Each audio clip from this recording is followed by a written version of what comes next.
Big boss season 8 അഗ്നിപരീക്ഷയുടെ ഏറ്റവും നിർണായകമായൊരു ദിവസമായിരുന്നു ഇന്നലെ. അഗ്നിപരീക്ഷയിൽ പങ്കെടുത്ത 40 കണ്ടസ്റ്റൻറ്റുകളിൽ നിന്നും 4 പേരെ പുറത്താക്കുന്ന ടാസ്കുകളായിരുന്നു നടന്നിരുന്നത്. അവസാനം നടന്ന ടാസ്കിൽ 4 ടീമായിട്ട് 40 പേരെ തിരിച്ചു.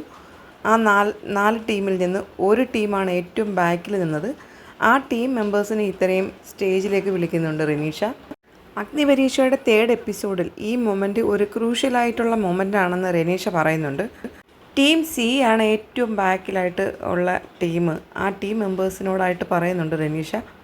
അഖിൽമാരാർ പറയുന്നുണ്ട്, നമുക്ക് എന്തായാലും എലിമിനേഷൻ റൗണ്ട് നടന്നേ പറ്റുകയുള്ളൂ. അതിന് മുന്നോടിയായിട്ട് റെനീഷ ചോദിക്കുന്നുണ്ട്, ഇതിൽ എത്ര പേർക്ക് ഇൻഫിനിറ്റി പെൻഡൻറ്റ് കിട്ടിയിട്ടുണ്ട്? 2 പേർക്കാണ് ഇൻഫിനിറ്റി പെൻഡൻറ്റ് കിട്ടിയിരിക്കുന്നത്. പക്ഷേ അവർ ഈ ഫെയിലായ ഗ്രൂപ്പിൽ അകപ്പെട്ടത് കൊണ്ട് അവരുടെ ആ പെൻഡൻറ്റ് തിരികെ കൊടുക്കണം. അവർക്ക് ആ പവർ നഷ്ടപ്പെട്ടിരിക്കുകയാണ്. റെനീഷ അവരെ 2 പേരുടെ കയ്യിൽ നിന്നും ഇൻഫിനിറ്റി പെൻഡൻറ്റ് വാങ്ങിക്കുന്നുണ്ട്. ബാക്കിയുള്ള 30 കണ്ടസ്റ്റൻറ്റുകളിൽ ആർക്കൊക്കെ ഇൻഫിനിറ്റി പെൻഡൻറ്റ് കിട്ടിയിട്ടുണ്ട്, ആ കിട്ടിയിട്ടുള്ള കണ്ടസ്റ്റൻറ്റുകൾ സ്റ്റേജിലേക്ക് വരാമെന്ന് റെനീഷ പറയുന്നുണ്ട്.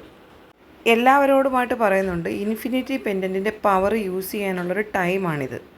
ഇൻഫിനിറ്റി പെൻഡൻറ്റിൻ്റെ പവർ ഉപയോഗിച്ച് ബാക്കിയുള്ള കണ്ടസ്റ്റൻറ്റുകളിൽ നിന്ന് ഓരോ കണ്ടസ്റ്റൻറ്റിനും നിങ്ങൾക്ക് തിരഞ്ഞെടുക്കാം.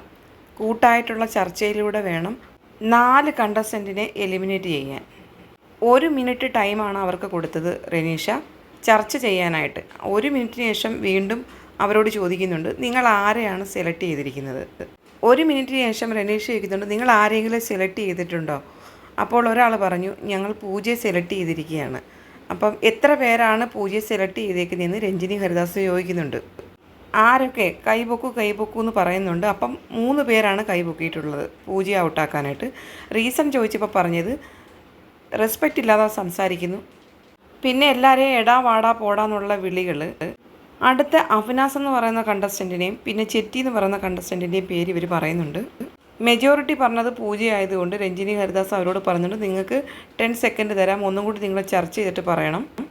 അപ്പോഴേക്കും കണ്ടസ്റ്റൻറ്റുകൾ ഇത്രയും കൂടെ ഭയങ്കര ചർച്ചയായി. ഒരു ഗെയിമറെ ഔട്ടാക്കിയിട്ടല്ല നമുക്ക് ജയിക്കേണ്ടതെന്നൊക്കെ പറഞ്ഞിട്ട് അവർ തമ്മിൽ തർക്കങ്ങളാണ്. 3 കണ്ടസ്റ്റൻറ്റിൻ്റെ പേര് ഒരുപോലെ വന്നതുകൊണ്ട് രഞ്ജിനി വീണ്ടും ചോദിക്കുന്നുണ്ട്, ആരെയാണ് നിങ്ങൾ ഓരോരുത്തരും പറയുക എന്ന് പറയുന്നു. നിങ്ങൾക്ക് എല്ലാവർക്കും അതിൻ്റെ പവറുണ്ട്.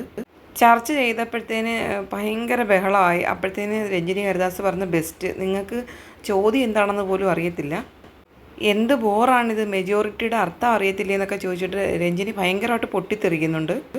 ഓരോരുത്തരുടെയും പേര് വിളിച്ച് പറഞ്ഞിട്ട് പറയുന്നുണ്ട് 3 ക്യാപ്റ്റന്മാരുള്ളതായിരുന്നു, എല്ലാത്തിൻ്റെ ഇൻഫിനിറ്റി പവർ എടുത്ത് കളാം. അഖിൽമാരാരും റിയാസും ഇതിനെതിരെ ഒന്നും സംസാരിക്കുന്നില്ല. രഞ്ജിനിയാണ് ഇത്രയും പറഞ്ഞത്. എല്ലാവരുടെയും കയ്യിൽ നിന്ന് അങ്ങനെ ഇൻഫിനിറ്റി പെൻഡൻറ്റ് തിരികെ വാങ്ങുന്നുണ്ട്. അവരുടെ മൊത്തം പേരുടെയും പവർ പോയി. ആകെ ഉണ്ടായിരുന്ന ഒരു പിടിവള്ളി എന്ന് പറഞ്ഞാൽ ആ ഒരു ഇൻഫിനിറ്റി പെൻഡൻറ്റ് മാത്രമായിരുന്നു. അഗ്നിപരീക്ഷയുടെ തുടർന്നുള്ള എപ്പിസോഡുകൾക്കായി ഈ ചാനൽ നിങ്ങൾ സബ്സ്ക്രൈബ് ചെയ്യാൻ മറക്കരുത്. വീഡിയോയെക്കുറിച്ചുള്ള നിങ്ങളുടെ അഭിപ്രായങ്ങൾ കമൻറ്റുകളായി രേഖപ്പെടുത്തുമല്ലോ. മറ്റൊരു വീഡിയോയുമായി വീണ്ടും കാണാം.